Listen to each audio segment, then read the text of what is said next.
राधे राधे। आप सभी भक्तों का हमारे YouTube चैनल में हार्दिक स्वागत है। तो आज हम कार्तिक पूर्णिमा की कथा सुनेंगे और इसी तरीके से कार्तिक पूर्णिमा की कथा, कहानी, किस्से सुनने के लिए हमारे YouTube चैनल को सब्सक्राइब और वीडियोस को लाइक करें। तो आइए कथा का आरंभ करते हैं। कार्तिक पूर्णिमा के दिन ही भगवान शिव ने त्रिपुरासुर का अंत किया था और तभी से कार्तिक पूर्णिमा को त्रिपुरारी पूर्णिमा भी कहा जाता है।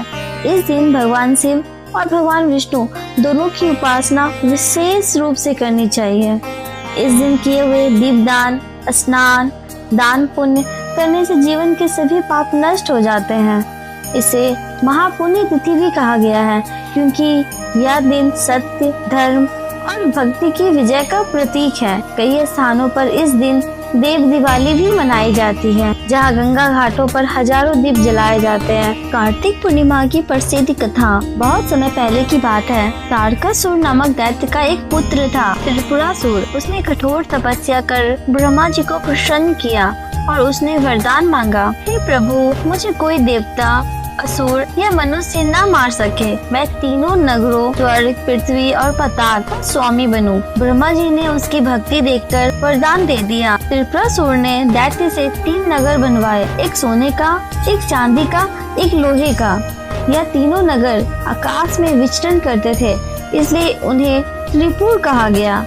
वरदान मिलने के बाद त्रिपुरासुर अत्यंत घमंडी हो गया। उसने देवताओं को हराकर स्वर्गलोक पर अधिकार कर लिया। धरती और पाताल में भी आतंक फैला रखा था। उनके अत्याचारों से सभी देवता, ऋषि, मनुष्य परेशान हो गए। सभी देवताओं ने भगवान शिव से सहायता की गुहार की। सभी देवता भगवान शिव के पास गए और उनसे विनती की कि वे त्रिपुरासुर का अंत कर हमें उसके अत्याचारों से मुक्ति दिलाए। भगवान शिव ने उसकी प्रार्थना स्वीकार की और दिव्य रथ पर सवार हो युद्ध के लिए प्रस्थान किया। त्रिपुरासुर के तीनों नगर एक ही सिद्धि में आने वाले थे। उस क्षण का इंतजार करते हुए भगवान शिव ने अपने धनुष पर एक बाण चढ़ाया। उन्होंने एक ही बाण से तीनों नगरों को भस्म कर दिया। इस प्रकार भगवान शिव ने त्रिपुरासुर का वध करके संसार में शांति स्थापित की। यह महान कार्य कार्तिक मास की पूर्णिमा तिथि को हुआ था। संसार का अंत निश्चित है।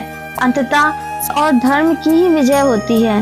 भगवान शिव और विष्णु की पूजा, दीपदान और पुण्य करने से मनुष्य को अक्षय पुण्य और मोक्ष की प्राप्ति होती है। इति श्री कार्तिक पूर्णिमा कथा संपूर्ण। ओम नमो भगवते वासुदेवाय नमः।